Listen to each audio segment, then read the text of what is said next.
Hi, I'm Josh Patrick. I'm one of the founding partners of Stage 2 Planning Partners. Our goal with you is to help you create a better life for you and your family. Today, I want to talk with you about why you need to think about diversifying your investments in your business. You need to diversify your investments, and the reason is not what you think. I bet you've been told a zillion times that you need to diversify because all your eggs are in one basket, and that's dangerous. Now, if you're like most business people I've worked with over the years, and I've worked with a lot, that doesn't ring true for you. But here's something you might want to think about. Let's start off with some business statistics from the Census Bureau first. There's 28 million businesses in the United States. Only 6 million of those businesses have any employees at all. 300,000 of those businesses do over $5 million in sales, and only 150,000 of them do over $10 million in sales. I'm going to bet that if you're watching this video, you're part of that group that's below $5 million in sales. I mean, statistically, that just makes sense, doesn't it? Because there's just so many of us. So here's why you want to diversify.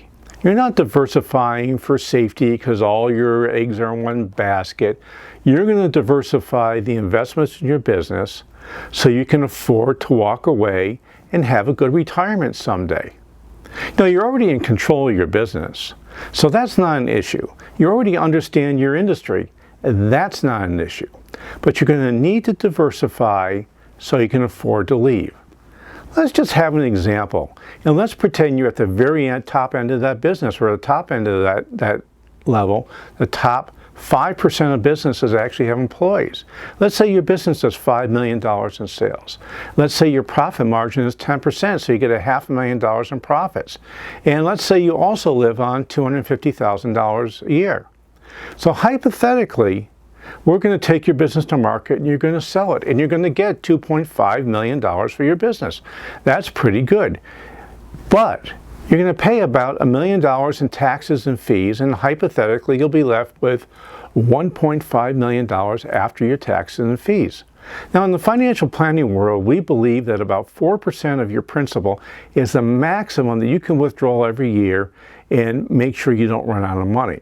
And that might even be a little bit aggressive. But let's say we spend that 4% a year, that $1.5 million, and you have $60,000 per year.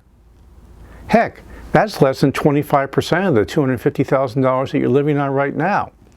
You think that might cause you a little bit of a problem? You can diversify by owning the real estate that you operate your business in. If you have your business for 15 years and you pay off that mortgage, the rent you're going to get, which can come to you, can come after you sell your business, because there's no rule that says you got to sell your real estate along with your business. You can keep the real estate, keep the rent. You can divert cash into a retirement plan. Sometimes that retirement plan can grow to be more valuable than your business is when you leave it. And you can finally invest in all sorts of other things. You can invest outside your business in an investment fund. You can invest in other people's businesses.